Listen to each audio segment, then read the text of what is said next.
Hello my dear friends, welcome back to my channel life in law. তো আজকের এই ভিডিওতে আমরা দ্য ইন্ডিয়ান পেনাল কোড 1860 নিয়ে আলোচনা করব। যাই হোক, এই ইন্ডিয়ান পেনাল কোডটা কিন্তু একটি ক্রিমিনাল ল, যা কিন্তু একটি বিশাল বড় একটি আইন এবং এর মধ্যে মোট 511টি সেকশন রয়েছে। তো আজকে আমরা এর ইন্ট্রোডাকশন নিয়ে আলোচনা করব এবং নেক্সট ভিডিওগুলিতে আমরা প্রতিটি সেকশন নিয়ে কিন্তু ইন্ডিভিজুয়ালি আলোচনা করব। তো আজকে আমরা এই ইন্ডিয়ান পেনাল কোডের ইন্ট্রোডাকশন বা বেসিক্সগুলো নিয়ে আলোচনা করব। So Indian penal code is a modern criminal law. It was introduced by the British.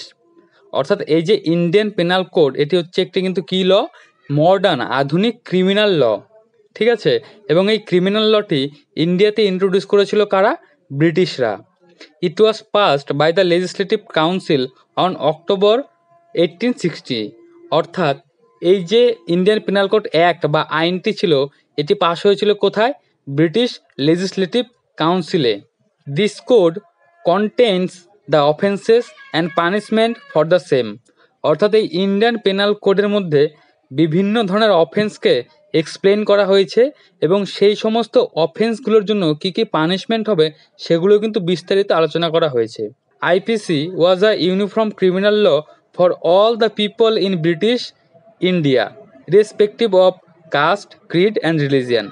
অর্থাৎ এই যে ইন্ডিয়ান পেনাল কোড যে ক্রিমিনাল লটি ছিল, সেই সময়কাল ব্রিটিশ ইন্ডিয়া, অর্থাৎ সেই সময় কিন্তু ভারতে কিন্তু ব্রিটিশদের রাজত্ব ছিল এবং সেই সময়কার যত সমস্ত মানুষ ছিল, জাতি, বর্ণ এবং ধর্ম নির্বিশেষে সবার জন্য কিন্তু এই ক্রিমিনাল অ্যাক্টে কিন্তু কী ছিল?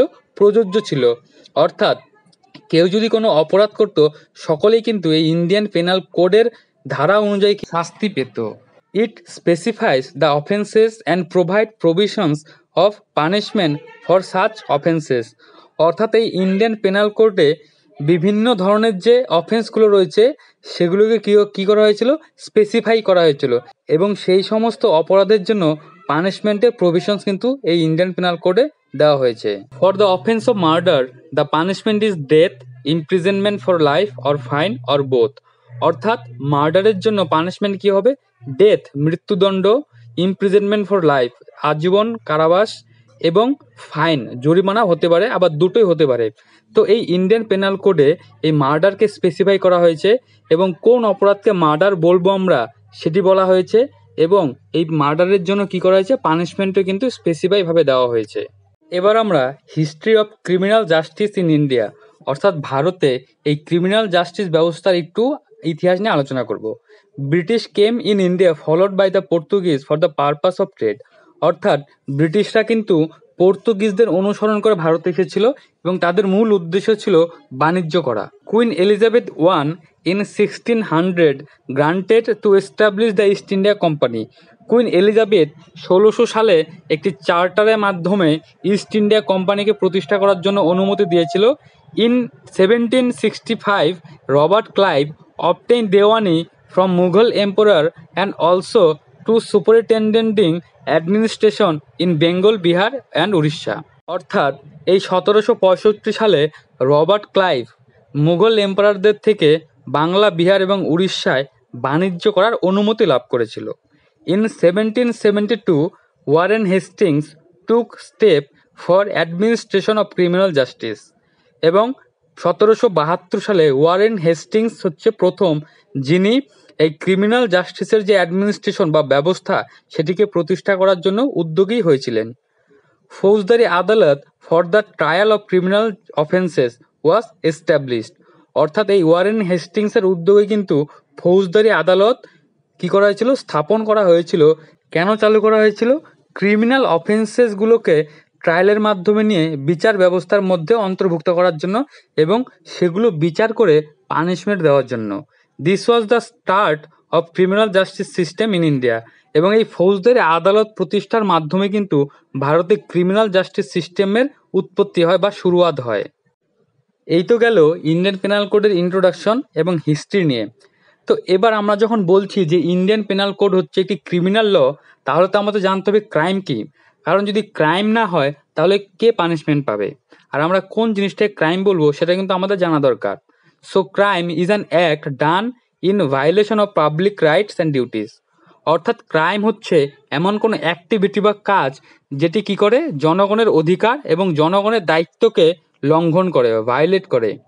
ইট is an act punishable by law as forbidden by statute which are injurious to the public welfare. তো এখানে কি বলা হচ্ছে, ক্রাইম হচ্ছে একটি অ্যাক্ট যেটি হচ্ছে পানিশেবল, শাস্তিযোগ্য আইনের দ্বারা, অর্থাৎ ক্রাইম হচ্ছে এমন কতগুলো অ্যাক্ট বা কাজ যেগুলো কি করে ইনজুরিয়াস টু পাবলিক ওয়েলফেয়ার, অর্থাৎ জনগণের কল্যাণের ক্ষেত্রে লঙ্ঘন সৃষ্টি করে, অর্থাৎ জনগণের কল্যাণের ক্ষেত্রে বাধা সৃষ্টি করে, এবং সেই অ্যাক্টগুলি ফরবাইডেন বাই ল, অর্থাৎ ক্রাইম হচ্ছে এমন কতগুলো কাজ বা অ্যাক্টিভিটি যেগুলো কি করে মানুষের কল্যাণকে বাধা সৃষ্টি করে এবং সেই সমস্ত কাজগুলিকে আইনের মাধ্যমে কি করা হয়েছে, করতে মানা করা হয়েছে। এবং যদি কেউ সেই কাজগুলো করে এবং জনগণের কল্যাণকে লঙ্ঘন করে তাহলে কিন্তু তারা শাস্তি পাবে। এবার আমরা একটা এক্সাম্পলের মাধ্যমে বোঝার চেষ্টা করব যে ক্রাইম বা অপরাধ কী। If A kill B here is violation of his right to life and it affect whole society, therefore A committed a crime. অর্থাৎ এখানে দুজন ব্যক্তির কথা বলা হয়েছে, এ অ্যান্ড বি। এখানে বির কিন্তু রাইট টু লাইফ অর্থাৎ বেঁচে থাকার কিন্তু সাংবিধানিক অধিকার রয়েছে। তো এবার এ যদি সেই সাংবিধানিক বেঁচে থাকার অধিকারটিকে লঙ্ঘন করে বা বিকে হত্যা করে তাহলে কিন্তু এখানে বির যে রাইট সেটা ভায়োলেট হলো, এবং এই যে মার্ডার করলো তার যে রাইট টু লাইফটাকে এন্ড করে দিল, এই ঘটনাটা কিন্তু পুরো সোসাইটিটাকে কিন্তু এফেক্ট করবে। And therefore he is subject to punishment for that offence. অর্থাৎ এই এ যে বি এর যে রাইট টু লাইফ সেটাকে লঙ্ঘন করলো এবং বিকে মেরে ফেললো, এর জন্য কিন্তু এ হচ্ছে কী হবে, শাস্তি পাবে। এবং এই শাস্তিটা সে কোন আইন অনুযায়ী পাবে, ইন্ডিয়ান পেনাল কোডের ধারা অনুযায়ী কিন্তু সে শাস্তি পাবে। So thank you for watching this video. তো এই ভিডিওতে আমরা শুধুমাত্র ইন্ডিয়ান পেনাল কোডের introduction, history and what is crime নিয়ে আলোচনা করলাম। এর পরবর্তী ভিডিওগুলোতে কিন্তু আমরা ইন্ডিয়ান পেনাল কোডের প্রতিটি সেকশন নিয়ে ইন্ডিভিজুয়ালি আলোচনা করব। So thank you for watching this video. Subscribe my channel for more new informative videos and do not forget to share this video with your friends. Thank you.